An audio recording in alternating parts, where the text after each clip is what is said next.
We'll be talking about mental health and female genital. Now,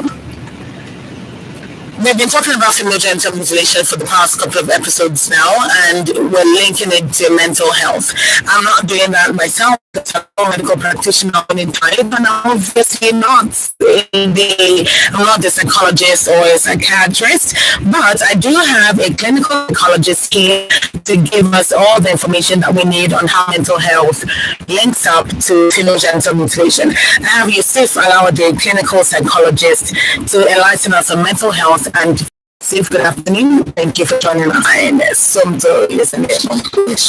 people don't understand that in this day and age, the school of thought tends to believe that mental and it's not like, oh, you're disturbing my mental health. Brains blow, oh, you're disturbing my mental health. You want to run, oh, mental health. So now it feels like mental health is being viewed as some kind of excuse, as some kind of defense. They were not really mental health advocates or anything like that. I mean, I don't remember my mom ever saying, and I'll be like, okay, she's had a really long day at work, and I'll understand that that's the context. But nowadays, when you talk about stress, when you're talking about female genital mutilation and mental health, what is that link? Okay, thank you, Sunton. Before I go further, I will first let us know what mental health is all about. Please. And I think people use it loosely, and that can actually make us to understand what it's all about. And we don't really know what it is. And knowing what it is can actually make you what mental health is all about. And when you hear the word mental, different negative perception of it. Oh, you're in Yaba. Oh, you are left. Oh, you are this. And a whole lot of things. And understanding what mental health is actually the most important thing.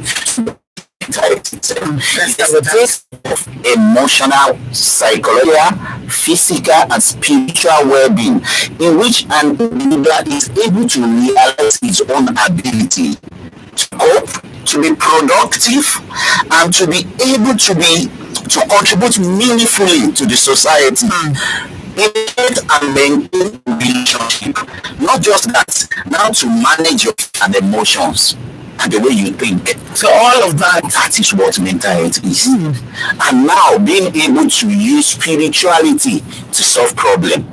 Those are things that mental health is all about. Which is totally different from what you have said earlier. Oh, my mental health is at stake. Oh, I'm feeling this. Yes, I'm not the one that's saying that. What I'm not exactly. So this one, you're not looking at me. I am saying the way that you are saying, it's not me that is saying. You said it out from the mouth. I said it's not me that is saying. You said it out from the mouth. That is saying. You said it out from the mouth. From your mouth. But you understand precisely what I'm saying. So that definition that you just gave is what I think most people do not fully understand. Sure. And I'm really glad that you opened with that, because now that links to a whole different aspect of things. And I'm sure that when people say that, that's not what they mean. That is when we talked about that. So Yussuff, what now is the link female genital mutilation and mental health? Is there even any link in the first place? I will first also go into what female genital mutilation is. Okay. It comprises a whole lot of procedure that entails you removing partially or totally external part of female genitalia, and that causes some form of injury. Imagine someone coming to you with razor or any sharp object that they want to do something for you. This slang that they use. Oh, we want to bring you into womanhood. Which womanhood is you cutting me off? And that part, the trauma you face at that stage is a whole lot of trauma that stays with one for the rest of your life. It's something that remembering it or having to do anything that has to do with you, even your husband or your fiance meeting you, is a problem on its own. Remembering that flashback that some women put you down and they try to forcefully do something into your private parts, that causes that trauma. And along the line, it causes that thing we call post-traumatic stress disorder. PTSD. Now, going further, it's not something that is generally accepted. Then it makes people to now look at it from the angle of, oh, it's an abnormal thing that has happened to you. Imagine you going to a medical doctor for an examination, or look at it from the angle of, oh, it's an abnormal thing that has happened to you. Imagine you going to a medical doctor for an examination, or you want to treat an infection, not to talk of the medical condition it causes, or the damages it causes physically to you now. Talking of you going to even have an examination or treat an infection, the perception that the medical doctor has the moment they saw you and they notice this thing has been done to you, wow, that irritation already caused a form of stigma for you. Not to talk of after you now did it, immediately you don't even want to socialize. You become withdrawn. You become disengaged from people. You are not interested in engaging in things that makes meaning to you. And if this persists continuously with other things, other symptoms, your mood totally go down at that point. You are feeling down. You cry for days. You are constantly weeping, having weeping spell. You are constantly feeling hopeless. Oh, a part of me has been removed. That sounds like depression. Then you begin to have that symptoms of depression. Sharing your story or talking about it, or sharing your story or talking about it, or relating with other women self becomes a problem. Because things they talk about and they do, they enjoy. You are not enjoying it. Things that makes meaning to them, you have been violated. You have been discriminated. You are not the full that you want to be. A part of you that God has created to be something germane and unique and special to you, because of some cultural belief, they have altered it, and that affects your perception and affects how you relate with people. Then that brings us to you having some of these mental challenges, such as developing depression, anxiety, affective disorder. Your mood is just swinging, and anger towards the family. Kind of challenges that one can face when you go through FGM. FGM. All right. So let's take it together, because to a large extent, it's linked. To a large extent, a number of the situations you mentioned are linked. But I want us to hope for. But before I do that, people can you want to call in, ask questions, clarify whatever it is that you knew before and now you want to know better. You can call in to find whatever it is that you knew before and you want to know better. You can call in to 07000 917 917, 07000 903 175 6537. Once again, call 07000 917 917 is the number to call. Also, you can message to 0703 175 6537. All right, back to you. Yes, so PTSD or stigma or irritation or irritability and anger and all this, a lot of these things are linked from female genital mutilation to each of these issues.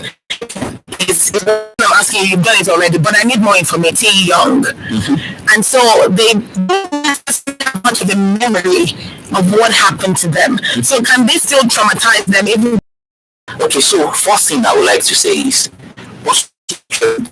it's not something that occurred immediately. It must have been after 3 months of its occurrence before you can say, oh, this is PTSD. PTSD is not, I experienced this now, I experienced rape or this mutilation now, then I'm having PTSD. No. It has duration, and there are symptoms that you must have made up of each of these symptoms, and that is what is classified both as by when you talk about having constant flashback of the event. That's PTSD. And when this flashback comes, you feel that distress and that pain. You are angry, irritable, then you are not happy. All these are PTSD symptoms. But that constant flashback that occurred to you is what makes it PTSD. Now look at it. You talk about PTSD and female genital mutilation. Yes. It's something that some people, they do it for them as immediately they give birth to them. Some they just, and culturally, the way in the society, the way they are okay, that this age that they want to do it, you are aware something you don't want. So because of the inherent culture and norms that we've carried on, it goes into that part, and I'm not going to be the first that will break this rule. My father did it, I must do the same. Then it's now make them to do it for that. Let's say they did it for me at the age of 18, or they did it for the person before 15. But this person is already aware of what is going on. So remembering that, when I grow up, or after that day, 3 months later, I constantly feel that PTSD comes in. And I'm going to just briefly share a story here. Okay, it's not necessarily the PTSD that is related to female genital mutilation now, but the PTSD of someone that is raped, has experienced rape before. Here the experience with the husband. One of the days they were just about to have sex, and the next thing the man penetrated forcefully. She pushed him out of the car. Forcefully. Whatever happened to him, she's not concerned. Yes. And she ran out of the room and went to a particular secluded room, not herself there. Thank God the husband is away. Never has a problem as at that time. But when she experienced this and this happened to her, that was when she was pushed and forced to go for therapy. And before you know it, as at that time, she was able to go through depression. And nobody knows she was depression and suicidal as well.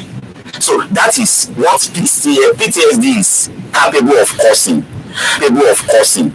Now remember that the courts, that parts at the clitoris, or the other parts, or the suture it, they have gone through either the first stage or the fourth type. You want to have sex with your husband.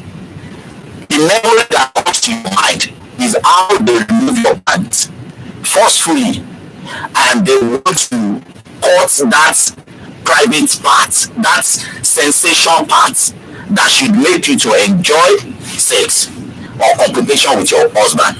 At that point, the moment the man is about to come close to you, that trauma comes, you have that flashback, and what comes with it, you want to defend yourself. If you are now all you just want to do is let him just do it because I am overpowered. Let him just do it because I am overpowered.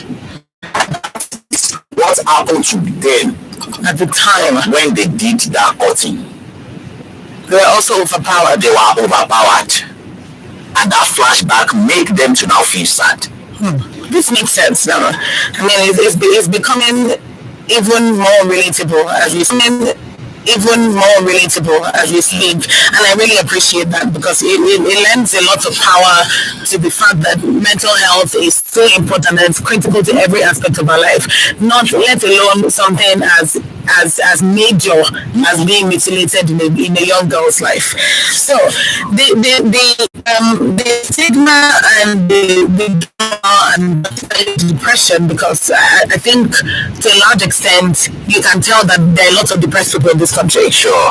And in a lot of cases you cannot necessarily link that again to female genital mutilation, because there are even men that are depressed as well. So using the withdrawal experience that you gave, being that after she's been mutilated she doesn't see herself as complete anymore, and so she feels the need to not socialize.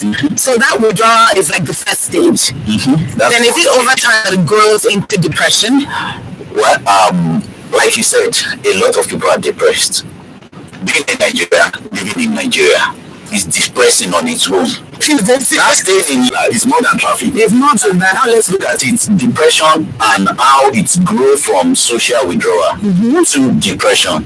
Depression is not just a symptom. It's a continuum. Different symptoms that must have occurred for minimum of 2 weeks and no maximum. The first is, after being caught, I withdrawn. I had the story of a girl that was caught, and after weeks, days, she refused to go to school. She's not coming out, and found that place is not healed yet. The same is bleeding, and all those things cannot work effectively. Develop a lot of other symptoms, keloid and cold, infection, to the physical pain. A lot of that now brings poor sleep, loss of interest in things that used to make meaning to me. I'm not even interested in relating with my friend. I'm the type that is social, always want to be in face of everybody. At this time, I'm not interested. I just want to be by myself. If I'm in school, I just want to seclude myself into a corner where nobody will disturb me. If you ask me anything or you don't with me, I'm irritable. All these are symptoms. Then poor sleep comes, not sleeping well again. Or I just want to keep sleeping and not wake up. Once I see it's daybreak again, oh my God, when I should have gone from here. You know, they have done something that is bad to me. So the persistent feeling of sadness or unhappiness continuously like that, the fact that I can remember I'm constantly feeling this way, now contributed to that. I've mentioned few symptoms now. Of course. Some at this point deep binge eating just to forget the problem or not to feel the pain, and some they are not even having appetite to the pain, and some they are not even having appetite to not interested in eating. These are symptoms of depression. Now coupled with the fact that they are now feeling hopeless. Oh well, I've been trying. Now that make me not to be a complete woman again. So what's the effort? Why am I putting all the effort of becoming somebody in life? Oh, you have a lawyer. That dream can be interrupted because of that feeling at that point. I was in that situation. Nobody can help me. So I'm helpless. So what else are symptoms of depression, which if persistent for minimum of 2 weeks and no maximum, this person is already depression. Okay. Then you cannot say, oh, it's depression due to certain situation, but it's depression. Absolutely. And the moment worthlessness and hopelessness is already there, suicidal intent can be popular. And I'm just thinking of ending it up. And I'm just thinking of ending it up. Because you don't see the point. It's like there's no point. So why am I in this? Why am I in this world? Every other will feel about this and this. I can't talk about it again. That's develop and grow into that suicidal intent, suicidal attempt, or suicide itself. And that would just lead to the death of someone just as a result. Gone. Just due to the mistake and lack of knowledge that our parents or our culture has imbibed in us. That's one. Then you could come up with anxiety feeling. Anxiety, scared. Once I see this set of people, I'm scared. Being in the house or coming home, I'm scared. I don't want to see them. Constantly having that heart racing, palpitation, feeling fearful constantly, and a whole lot of other symptoms. Anxiety developed from there. Not like I said, withdrawn. Yes. I don't want to relate to anybody.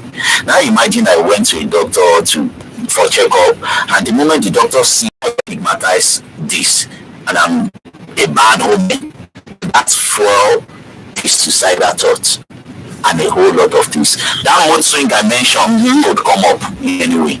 And I can see how that would come given the current situation. I mean, somebody who was perfectly fine before now finds himself in this unfortunate situation. Automatically, if you're consciously feeling like, oh, they're taking big part away from me, they forced me into doing this thing I didn't want to do. Automatically, you lose about that situation, because I don't see anything good in anything we've talked about so far.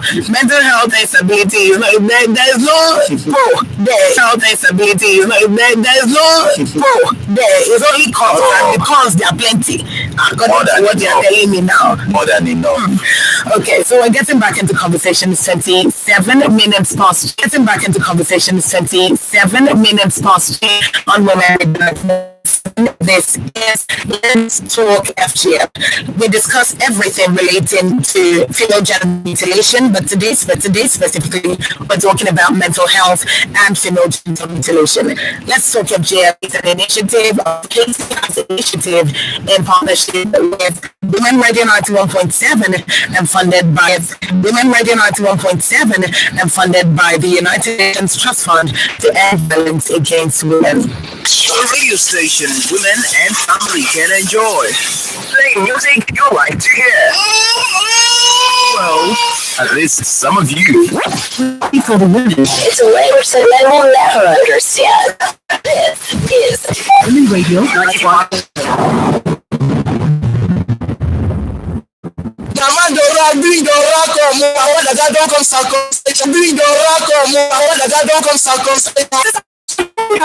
you want to destroy your pikin life, Papa Dora. You know, say person wey pay somebody to do circumcision. And person wey do the circumcision, now all of them go prison. Wey fit reach like 4 years. Circumcision, now all of them go prison. Wey fit reach like 4 years. And then fit still even pay 200,000. If you give person ordinary advice, say they do circumcision, you go still go prison for like 2 years. And still pay like 100,000 fine money. If I make a call this law enforcement agency to go arrest you, wetin dey do no good. So they got plenty health palava for girls' body. My people, if you hear or see person wey wan circumcise any girl, sharply want to law enforcement person near you, or make you call 0812-167-0069. Female circumcision good. Make we join hands. Stop am. This health initiative to stop causes waiting for the United Nations and violence and message.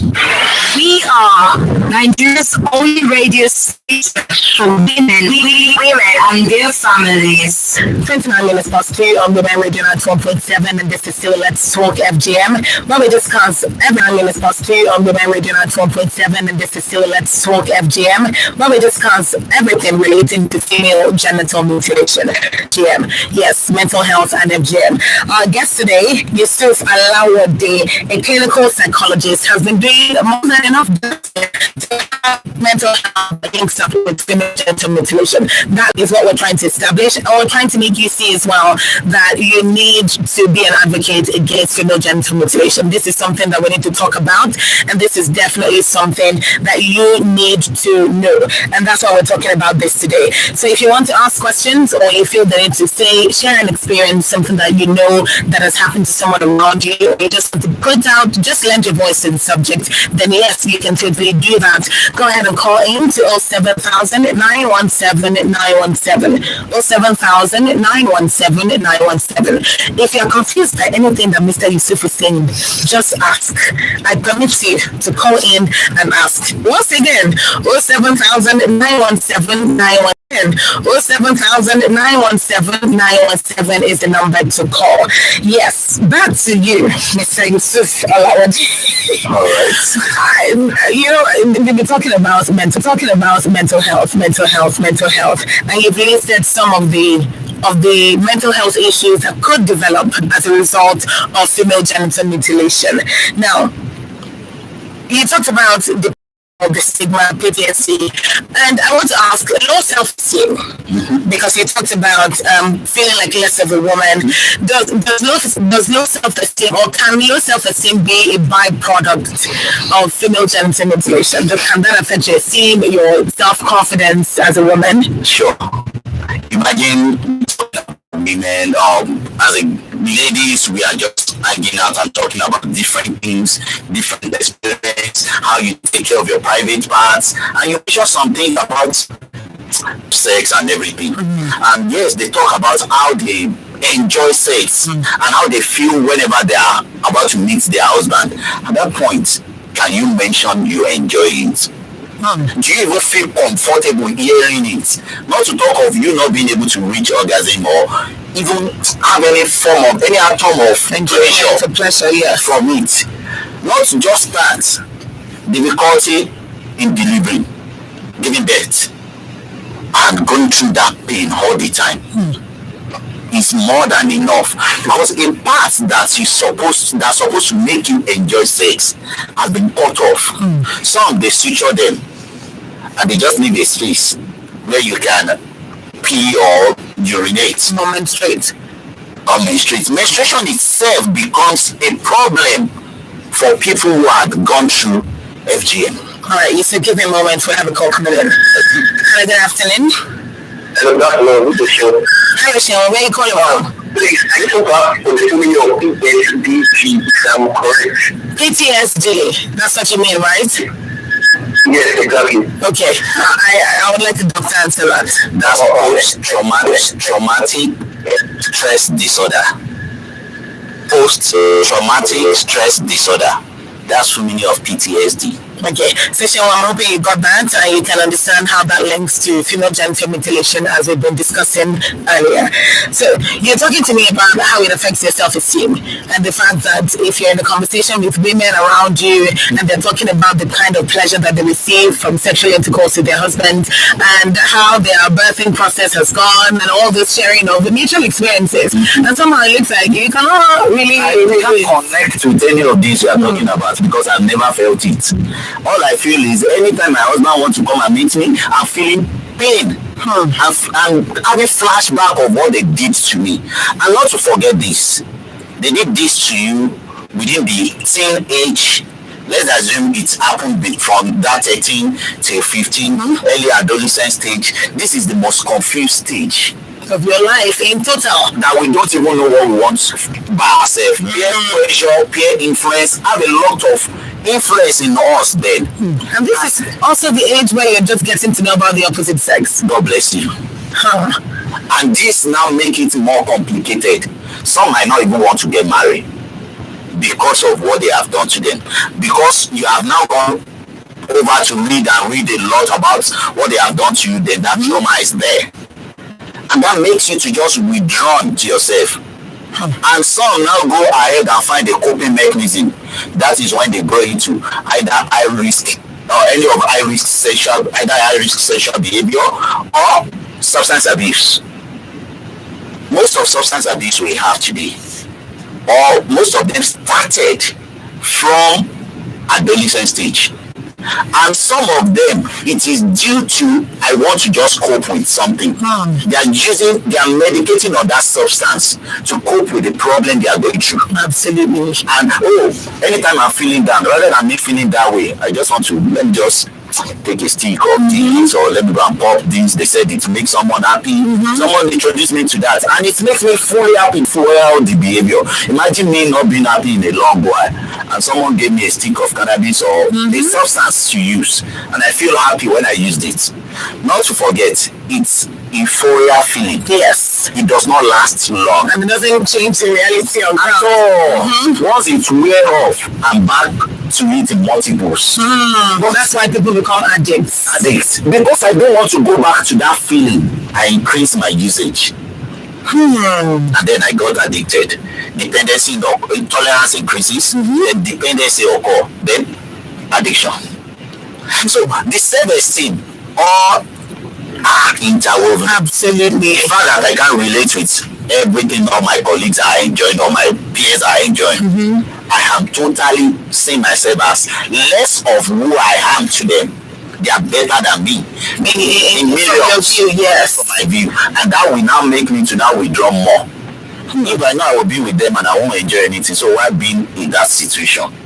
Why not just be by myself and just find a coping mechanism? All right. Okay. All right. So coping mechanism. You talked about some of those negative ones. You've talked about high-risk sexual behavior. You've talked about substance abuse. Earlier you mentioned binge eating or oversleeping or undersleeping, so to speak. Are there any coping mechanisms for people who are going through mental health difficulty resulting from female genital mutilation. And let me link that to solutions. So, are there any therapy options, or what would be the best recovery process for somebody who is already has gotten to that point of mental health difficulty as a result of female genital mutilation? There are a lot of coping mechanisms, and there are treatment process you can go through. It's the same way we do treatment for PTSD.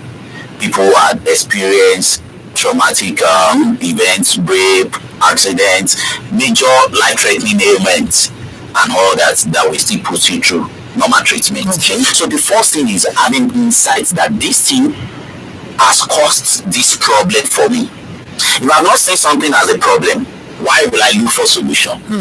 If I've not accepted it as, it's affecting me negatively, why should I look for solution?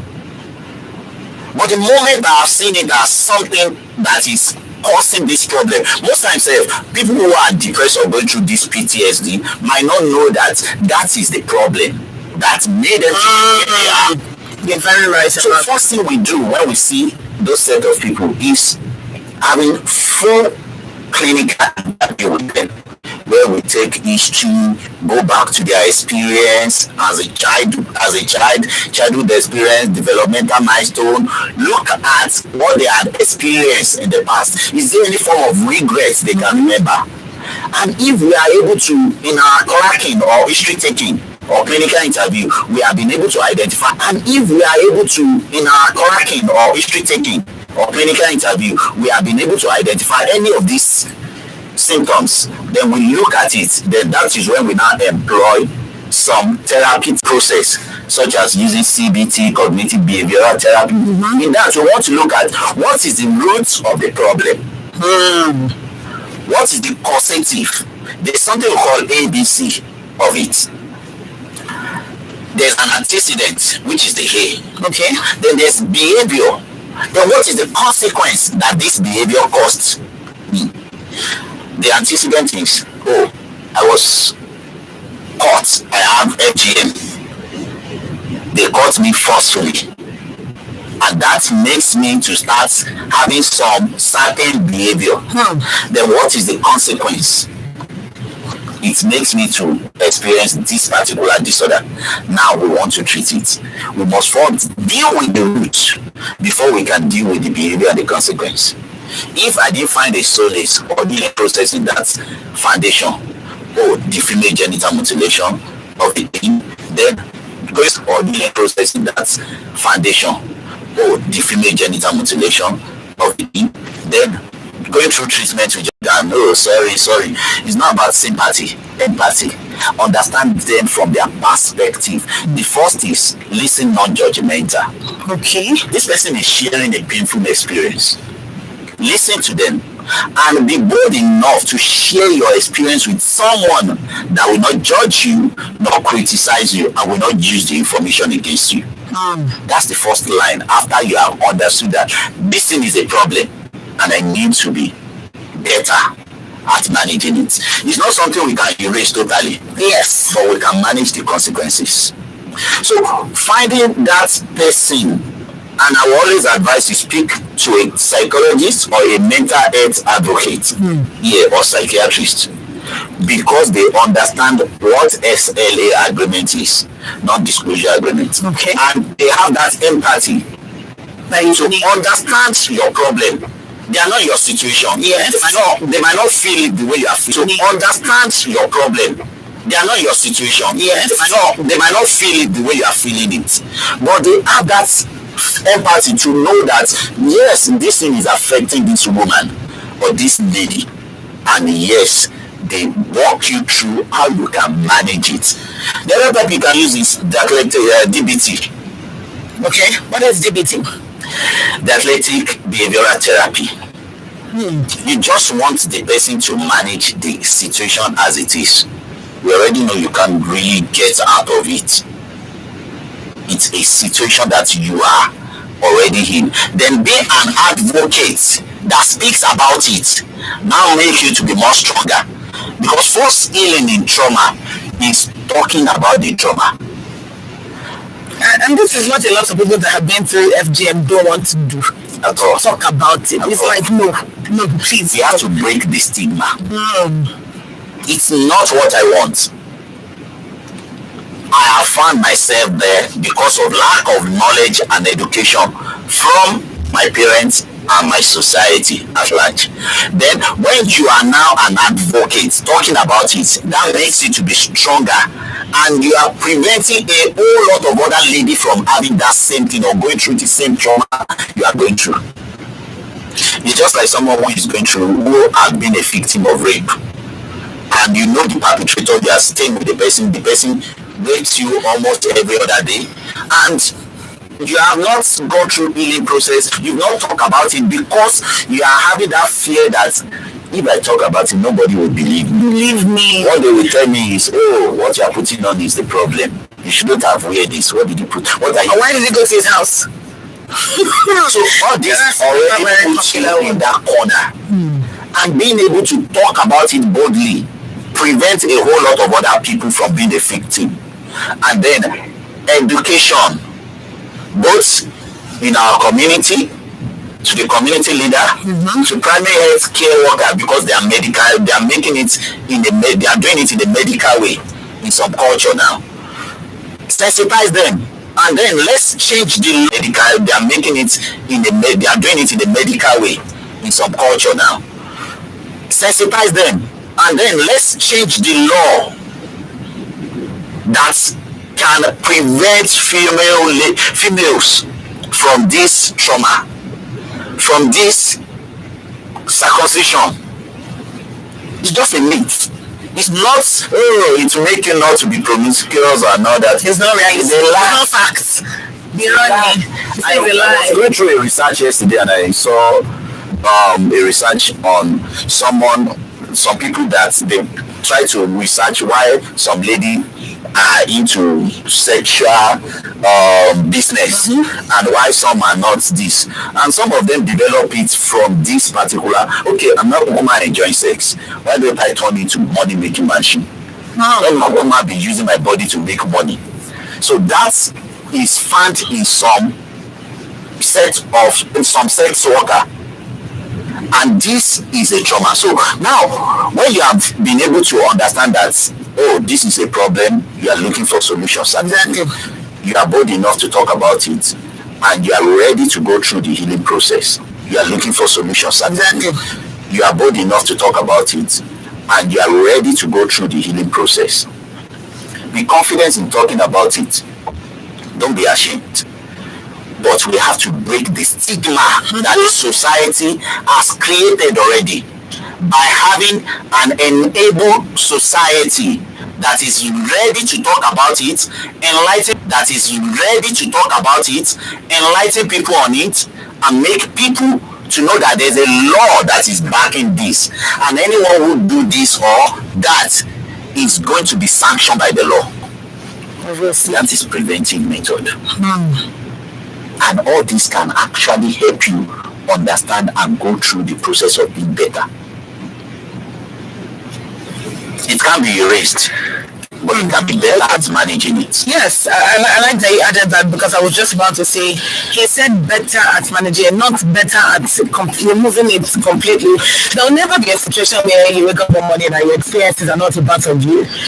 Except you had maybe amnesia or somewhere, and that morning you woke up and you couldn't remember your left from your right, you couldn't remember what you liked, what got your hair. But you will still feel the pain. You will still feel the pain. But you will still feel the pain. You will still feel the pain. You will still feel the pain. So it's to a large extent unerasable, or you can't take it away. Sure. Now that we've agreed that this is something you cannot erase from the history of your life. So yes, it will come back to haunt you at a certain point. And I use that word. Either I use it in a negative way, someone writes about me, or I write about it myself. An autobiography or my biography. It's my past. I can't dwell in my past. Learning from my past will make me enjoy the current moment rather than causing regret for me. That is the necessity where the therapy will come in. It cannot be erased. My past is part of me. is what made me who I am. And I can't take that part of me away. No. But I can actually make my past to be something that is not causing any form of regret for me. And something that is not causing any form of regret for me. And I'm experiencing just I learn from it, learn from my past, and focus on my present so that I can make a plan for my future. In therapy, I like that. I have a way of breaking these 3 stages of our life into 3 and explaining why we are feeling the way we are feeling at the current moment. In the past, your past is filled up with trauma, regrets, and at the current moment, you are feeling that regret and you are experiencing that feeling of unhappiness, and that will develop to other negative symptoms. Sure. Not to mention too much of it, I classify all those negative symptoms that people feel at the present moment as negative preoccupation. Then that's all you are just looking for at that current moment is anything that will make me happy. If it's just for me to use one thing or do one thing, I'll make me stop feeling the pain. I will just do it. I don't care, and I keep engaging in that as a coping mechanism, even if it's negative. But to go into the positive, you have to learn from your past rather than regretting it. When you learn from your past and you're not regretting it, it makes you enjoy the current moment and makes you feel happy at the current moment. And that is when it is when I'm happy I can plan for tomorrow.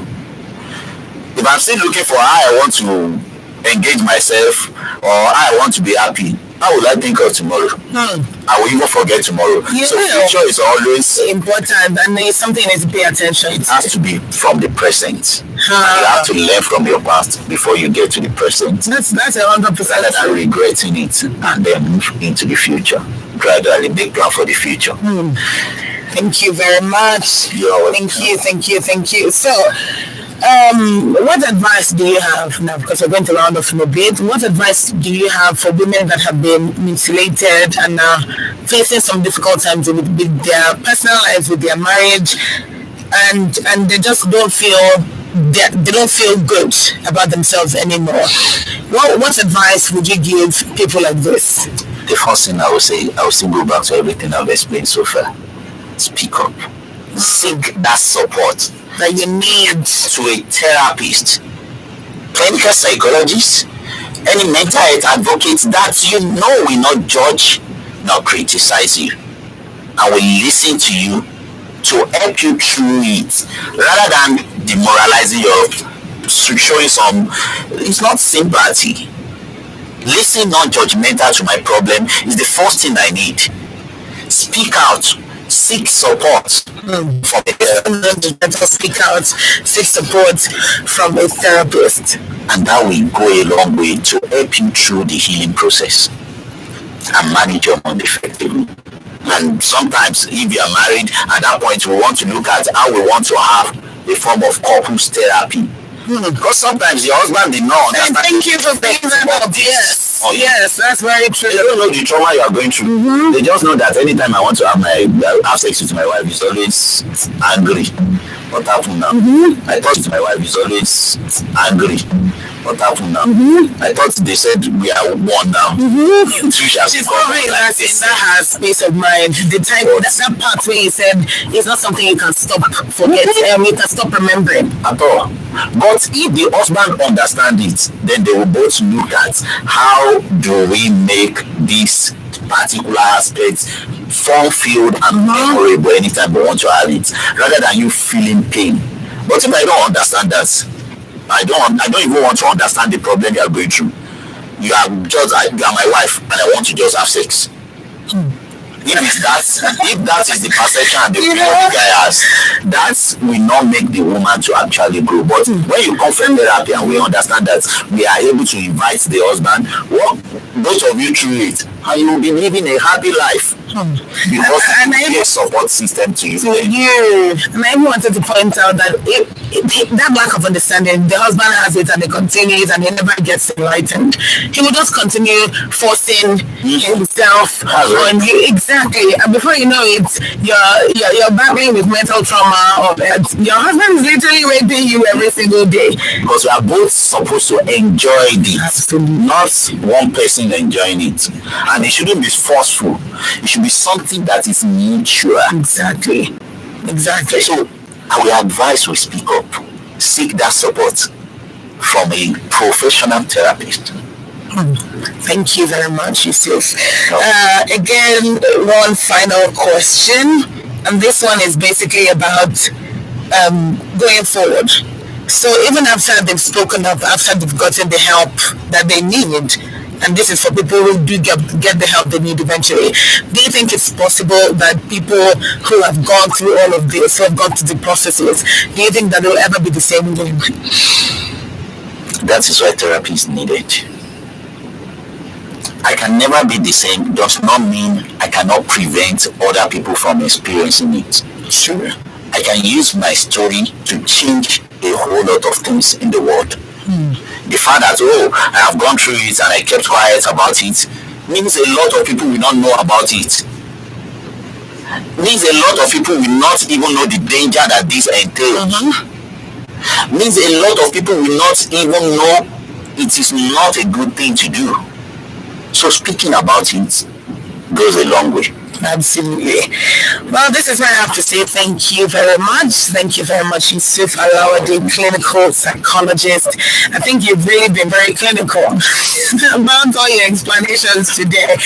And to a large extent, I'm hoping that you that listened took a lot of things. I'm even hoping that you had a pen and paper somewhere where you were jotting things down and writing it, because it's important. If one person shares the knowledge with another person, and by that way we can all grow and get the needed information out there, create that public awareness that people need to know about the negativity that comes along with female genital mutilation.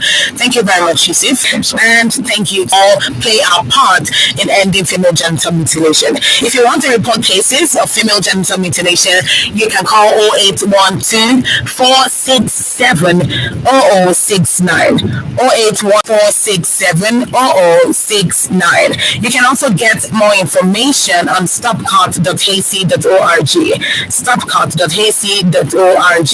Let's Talk FGM is an initiative of HACEY Health Initiative in partnership with Women Radio 91.7 and funded by the United Nations Trust Fund to End Violence Against Women.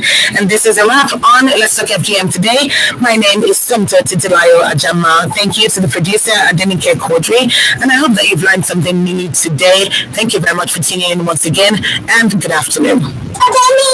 Àṣàkẹ́ Yéṣu kúrò lè kàn pẹ́ ṣe ní ìyá àgbà oníkì ló fẹ́ dábẹ́ fún wọn. Mi ò fẹ́ dábẹ́ fún wọn mi. Àwọn àdúgbò ẹgbà wọn wọ́n fẹ́ dábẹ́ fún ọmọ ẹgbà wọn o.